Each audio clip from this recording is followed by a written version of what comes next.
Live from downtown Detroit, Local 4 News at 11 starts now. State police investigating after a wrong-way driver crashes on I-94.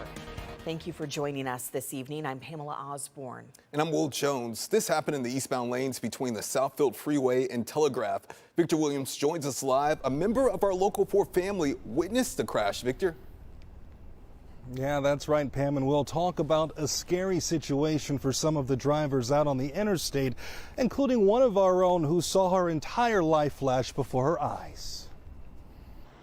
This car came zooming down the interstate, didn't move at all for anyone, so you either had to move or you were going to get hit. It was on I-94 where Local 4's Karen Drew found herself face-to-face with the wrong-way driver while all of her kids were in the car. I went left, he passed me, and then I looked in my rear view mirror and he crashed into a bunch of cars. I mean, I saw metal flying behind me. So, I mean, it looked like he hit multiple cars, but I don't know. But I saw one car fly out another way and then something flew in the air. Our cameras caught the aftermath of the accident right before investigators cleared the scene. I was freaking out. My kids started crying.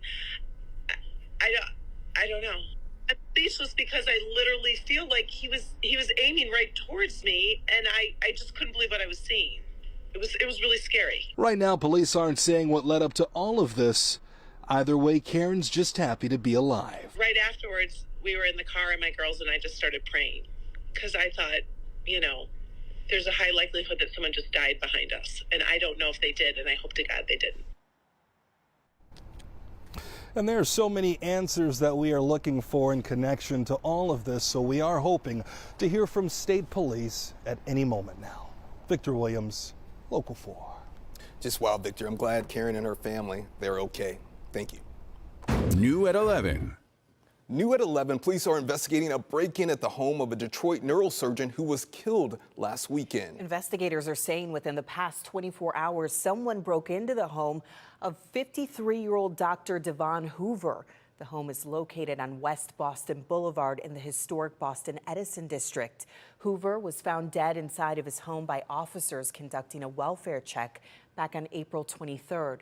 Police say he was shot several times and his body had been wrapped in a blanket. Police say a person of interest is in custody for questioning.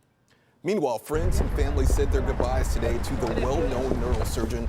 His funeral services were today at the Sacrament Cathedral of the Blessed Sacrament in Detroit. We'll be sure to keep you updated on what we learned from police on this investigation.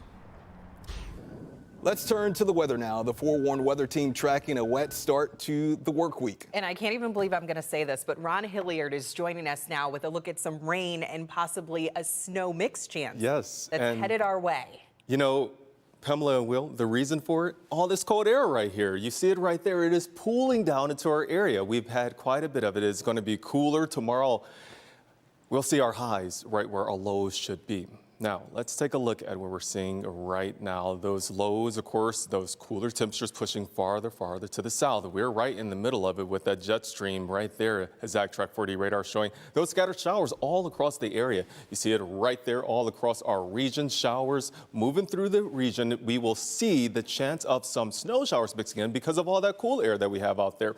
So over the next couple of hours, we're going to see those showers continuing, some of them mixing with a couple of wet snowflakes out there. Right now, it's cloudy in downtown Detroit. The temperature coming in right around 45 degrees in Detroit, 42 in Howell, 39 in Pontiac, 43 in Adrian. So what we're going to be seeing tonight, much cooler air. These temperatures indicative of us seeing already cooler air today. Right now, we're about 5 to 10 degrees cooler than we were at this time yesterday, but we are going to see even colder temperatures coming tomorrow. So we're going to be about 39 degrees in the morning, heading out to school and work, some rain showers in the area, and then getting up only into the mid-40s in the afternoon hour. Still seeing some rain showers out there, possibly some snowflakes, and it's going to be windy. We're going to talk a little bit more about that coming up, but first, I want you to know that you can have the Forewarned Weather app right in your hand. You can track the precipitation as it's coming through the area. Also get hour-by-hour forecast whenever you want it. It's all free on both Apple and Android. All you have to do is search WDIV. Pal? Detroit police continue to investigate a double shooting that left one woman dead and one in the hospital. It happened around 5:30 this morning on Smart Street near Lonyo in southwest Detroit. Police say the shooting stemmed from a dispute at a house party. They say a woman pulled out a gun and shot both victims, leaving a 23-year-old woman dead on the scene. The second victim is also a 23-year-old woman. She is being treated at the hospital. One neighbor says the shooting is a shock. No one expected anything like this to happen, and you know, some people just can't control themselves and they go out, and that's really unfortunate for the rest of us who are just, trying to, find a little escape in this world, Police say they do have a person of interest in custody. State police recovered an unlicensed gun during a traffic stop. Troopers stopped a driver on I-696 in Roseville for a broken taillight and wrong plate. This happened last Thursday. The 26-year-old woman from Centerline admitted to having a 9mm gun in the car without a CPL. She was taken into custody. Charges are pending. A Michigan State Police chase that stretched across 2 counties ends with 2 people in custody. It happened around 1 this morning and ended right nearby the Motor City Casino. Megan Woods walks us through what happened. While arrests were made here in Detroit near Motor City Casino, this all started early this morning in Warren with the white Chrysler 300. A little after 1 this morning, Warren police, with the help of Michigan State Police's helicopter, were pursuing a white Chrysler 300 wanted for a larceny. Warren police eventually stopped chasing the car while the helicopter followed the car into a subdivision in Romulus near Hawthorne Drive. MSP says a sergeant tried to do a traffic stop, but the driver and passenger got away. The helicopter continued to track the car to the parking garage at Motor City Casino.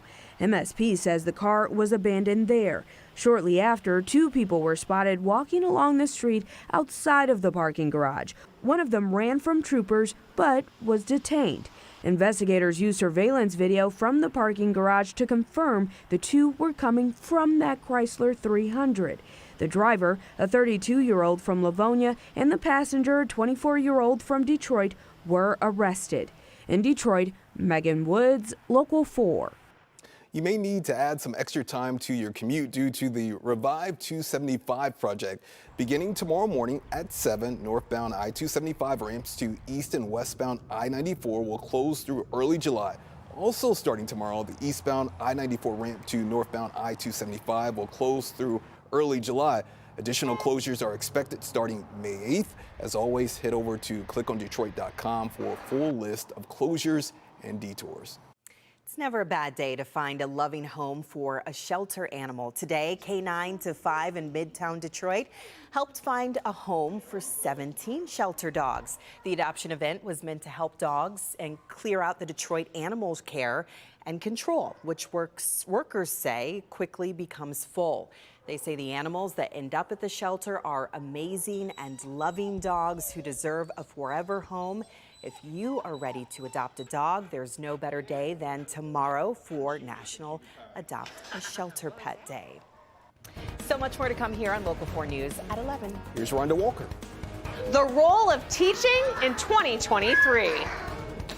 Being nurses, they're being psychologists, they're being moms, they're being dads, they're being grandparents. She's been a teacher over 20 years. Yeah, lifelong educator. You always asking yourself, what more can you do? The pandemic made it even harder. Go home every day and I was moaning and groaning. Until she decided to do something drastic about it. I think the pandemic should have taught us all that life is too short. You seem so happy. I am happy. This is mine, and I get to put that key in every morning. Capri Scott is sharing her story in hopes of inspiring other educators who may be looking for change too. I'm Rhonda Walker. Her story coming up.